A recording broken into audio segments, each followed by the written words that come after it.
ജയ് ഹിന്ദ്. വിരമിച്ച സൈനികൻ യൂട്യൂബ് ചാനലിലേക്ക് ഏവർക്കും സ്വാഗതം. സന്തോഷ വാർത്ത, OROP3 ടേബിൾ ഈ മാസം തന്നെ ജയ് ഹിന്ദ്. വിരമിച്ച സൈനികൻ യൂട്യൂബ് ചാനലിലേക്ക് ഏവർക്കും സ്വാഗതം. സന്തോഷ വാർത്ത, OROP3 ടേബിൾ ഈ മാസം തന്നെ പബ്ലിഷ് ചെയ്യാൻ സാധ്യത. സോഷ്യൽ മീഡിയയിൽ ധാരാളം ടേബിളുകൾ പബ്ലിഷ് ആകുന്നുണ്ട്. ഇതിൻ്റെ യാഥാർത്ഥ്യം എന്തെന്നും വിരമിച്ച സൈനികൻ യൂട്യൂബ് ചാനലിൻ്റെ അനാലിസിസ് അനുസരിച്ച് ശിപ്പായി മുതൽ ഹോണറി ക്യാപ്റ്റൻ വരെ എത്ര വരെ വർധനവുണ്ടാകാൻ സാധ്യതയുണ്ടെന്നും ഈ വീഡിയോയിലൂടെ മനസ്സിലാക്കാം. ആദ്യമായി OROP3 ടേബിൾ ഈ മാസം തന്നെ പബ്ലിഷ് ചെയ്യാനുള്ള സാധ്യതയുണ്ട്. കഴിഞ്ഞ ദിവസത്തെ ക്യാബിനറ്റ് മീറ്റിങ്ങിലും ഇതുതന്നെയാണ് ചർച്ചയിൽ വന്ന ഡിസിഷൻ എന്നുമാണ് അറിയാൻ സാധിക്കുന്നത്. OROP3 സംബന്ധിച്ച് ധാരാളം വാർത്തകൾ ഇതുകൂടാതെ തന്നെ സോഷ്യൽ മീഡിയയിൽ പ്രചരിക്കുന്നുണ്ട്. അതോടൊപ്പം ധാരാളം ടേബിളുകളും.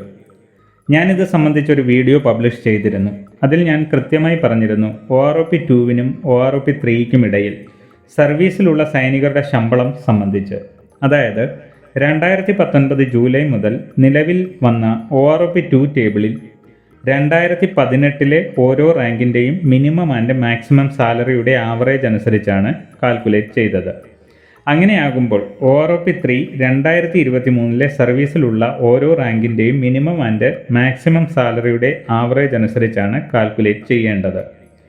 സാലറി എന്ന് പറഞ്ഞതിൽ DA കാൽക്കുലേറ്റ് ചെയ്യില്ല, മറ്റ് അലവൻസുകളും കാൽക്കുലേറ്റ് ചെയ്യില്ല. Basic pay plus MSP plus class pay ആണ് കണക്കാക്കുന്നത്. ഇതിൽ നമ്മൾ ശ്രദ്ധിക്കേണ്ട കാര്യം, മുകളിൽ പറഞ്ഞ മൂന്നിലും 2019-നും 2023-നും ഇടയിൽ ഒരു മാറ്റവും വന്നിട്ടില്ല. അപ്പോൾ പിന്നെ OROP3-ൽ എങ്ങനെ വർധനവുണ്ടാകുമെന്ന് എല്ലാവർക്കും തോന്നുന്നുണ്ടാകും. കാരണം ശരിക്കും OROP3-ൽ എന്തെങ്കിലും വർധനവ് ടേബിളിൽ ഉണ്ടായാൽ അതിനർത്ഥം OROP2-വിൽ സംഭവിച്ച തെറ്റാണെന്നാണ്. ആ തെറ്റ് തന്നെയാണ് നമ്മുടെ പ്രതീക്ഷയും. കാരണം OROP2-വിൽ ലഫ്റ്റനന്റ് കേണൽ ആൻഡ് എബോവ് റാങ്കിൻ്റെ പെൻഷനിൽ PCDA നൽകിയ വിവരങ്ങളുടെ അടിസ്ഥാനത്തിൽ 48% മുതൽ 50% വരെ വർധനവ് ഉണ്ടായിട്ടുണ്ട്.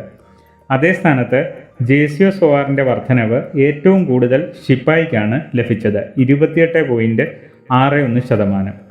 ഈ ലിസ്റ്റ് കാണുമ്പോൾ JCOSന് സംശയമുണ്ടാകും. കാരണം അവർക്ക് സുബേദാർ മുതൽ മുകളിലേക്കുള്ള റാങ്കുകളിൽ 2016 മുൻപ് വിരമിച്ചവർക്ക് ഒന്നും ലഭിച്ചിട്ടില്ല.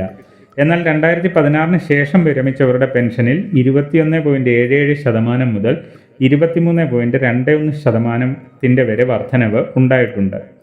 PCDA പബ്ലിഷ് ചെയ്ത സ്ക്രീനിൽ കാണുന്ന ലിസ്റ്റിലെ മാക്സിമം ആൻഡ് മിനിമത്തിൻ്റെ ആവറേജ് എടുത്ത് OROP2 ടേബിളുമായി കമ്പയർ ചെയ്താലും ഇതിലെ തെറ്റുകൾ നമുക്ക് മനസ്സിലാക്കാൻ സാധിക്കുന്നതാണ്.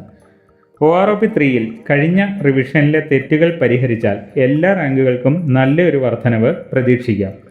എന്നാൽ അവിടെയും JCOSന് വളരെ കുറച്ച് വർധനവേ ഉണ്ടാകാൻ സാധ്യതയുള്ളൂ.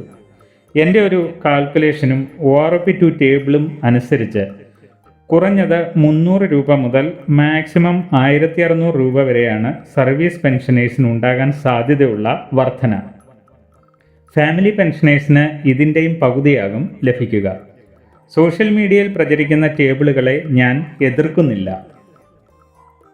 കാരണം പലരുടെയും ടേബിളുകൾ ഞാൻ മുകളിൽ പറഞ്ഞ OROP2-വിലെ പോരായ്മകൾ പരിഹരിച്ചാൽ ഉറപ്പായും ലഭിക്കാൻ സാധ്യതയുള്ളതാണ്. എന്നാൽ അതിനുള്ള സാധ്യതകൾ കുറവാണ്.